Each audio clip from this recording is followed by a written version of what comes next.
Nesse vídeo de hoje vamos tratar sobre estradas em imóvel rural.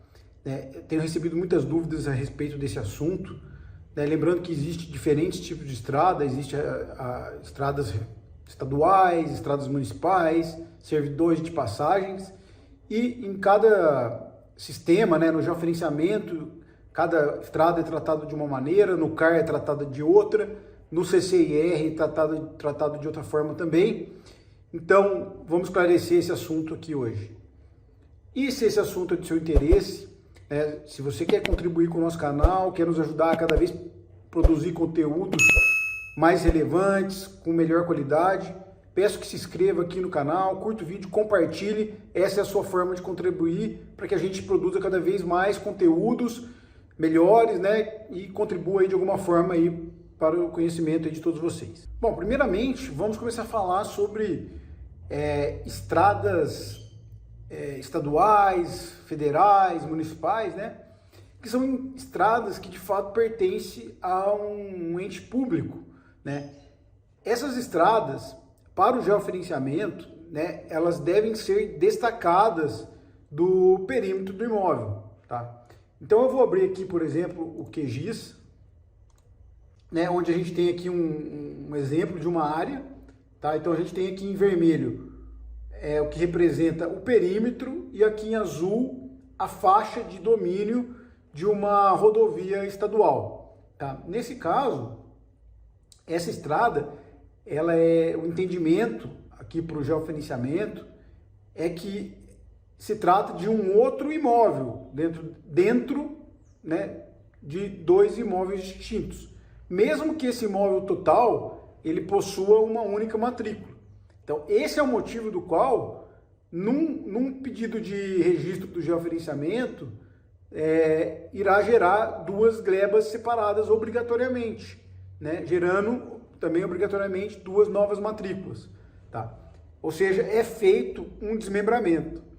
Nesse caso, o desmembramento é feito também diretamente porque o entendimento é que um ente público ele não precisa escriturar um imóvel, para que ele tenha de fato a propriedade desse imóvel. Então, por isso que gera esse desmembramento obrigatório no primeiro momento do registro de georeferenciamento, Então, essa área ela é reduzida da área total do imóvel, logicamente, porque ela é destacada do imóvel, Então, não irá computar nas matrículas. O entendimento também pela norma e pelos cartórios, a grande maioria pelo menos, é que também seja feito o memorial e a certificação dessa estrada, visto que em muitos casos ela é destacada da matrícula do imóvel, Então, esse imóvel gerado aqui pela certificação, ele terá que ser destacado da matrícula, Então, teoricamente, deverá ser aberta uma nova matrícula para posse do ente público, Isso ele funciona tanto para estradas municipais, estradas estaduais, estradas federais, respeitando aí para cada uma a sua faixa de domínio. Lembrando também que essas estradas possuem também a faixa não edificante, Então, onde não pode construir, e geralmente essas indicações também devem constar nos mapas, para aprovação, anuência aí dos confrontantes, Isso também é aplicado aí para um caso de uma ferrovia particionando o imóvel, E algumas outras similaridades aí. Já no CAR, esse tipo de estrada, ele é tratado um pouco diferente, tá? Por quê? No CAR, você não tem como lançar aí para o mesmo imóvel duas glebas, tá? Então, no caso, você terá que lançar o perímetro do imóvel total e depois cadastrar aqui como infraestrutura pública, tá? Então, por exemplo, vamos abrir aqui o sistema do CAR, tá? Vamos desenhar aqui um imóvel qualquer aqui, apenas para exemplificar. Tá? Então, a gente clica aqui, vamos cadastrar um imóvel aqui nesse local.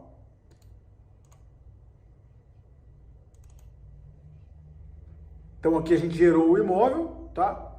Então veja que você não tem como enviar 2 perímetros para esse imóvel, tá? Né? Você tem apenas um imóvel, você tem a sede que você é obrigado a informar também, tá? Colocamos aqui. Agora, no caso aqui, você vai dar cobertura, né? Então área consolidada, vegetação nativa, tal, pousio, e depois você vai entrar aqui em servidão administrativa. Então aqui você vai cadastrar como infraestrutura pública a estrada, né? Então no caso, né, a gente vem e faz o desenho da estrada, né?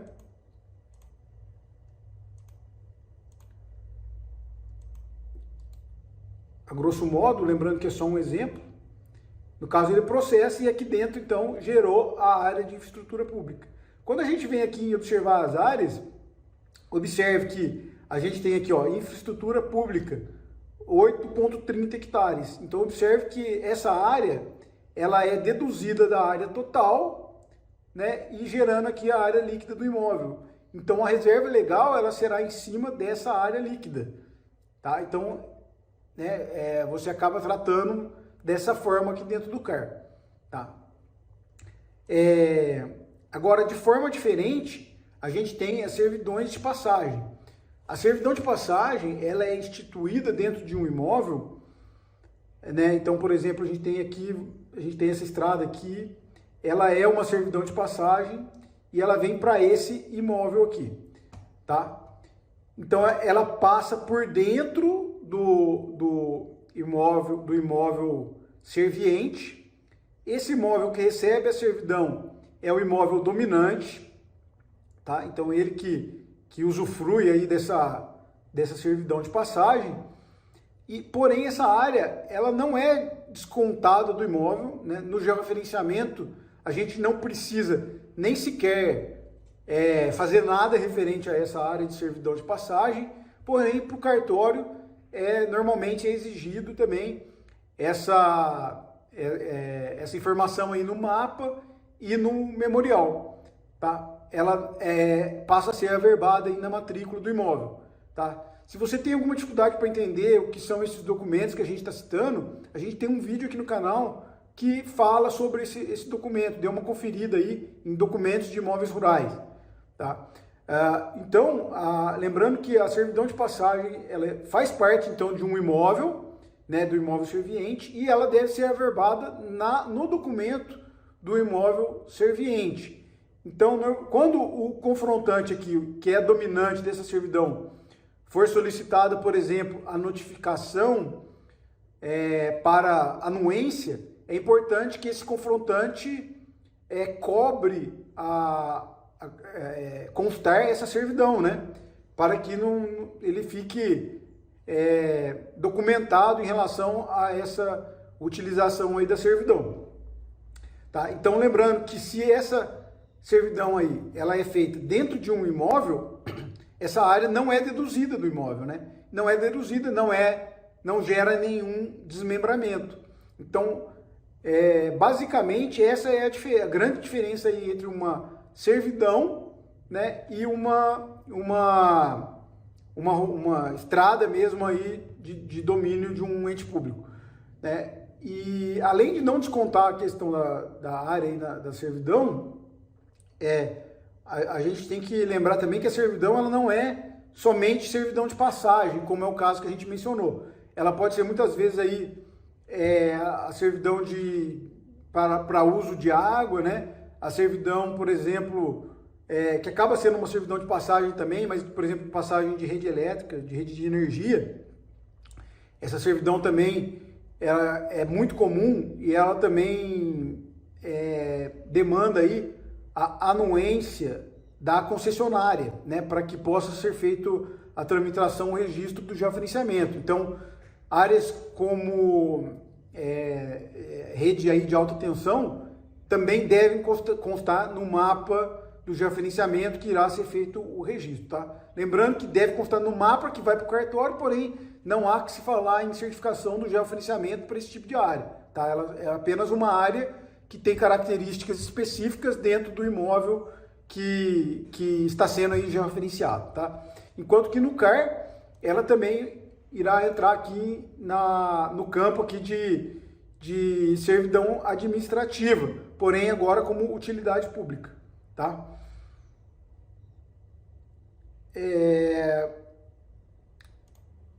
E a gente também, né, comentou aí sobre o CCIR. No caso do CCIR, o fato de ter uma rodovia, por exemplo, particionando o imóvel, não constitui propriedades diferentes, né, embora gere duas glebas, né? Isso tudo continua sendo um único imóvel rural. O imóvel rural ele é definido aí como pela exploração dele, né? Então, como o proprietário aqui ele pode explorar ambos os lados da mesma forma, não caracteriza propriedade diferente. Então, isso aqui tudo é o mesmo CCIR, né? Porém, a gente vai informar que existe lá a parte aqui da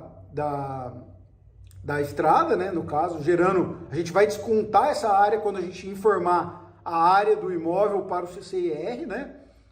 Inclusive porque essa área também será descontada da matrícula. Então, num GEL atualizado, a gente terá apenas as somas das parcelas. Então, a área informada será deduzida da área da estrada.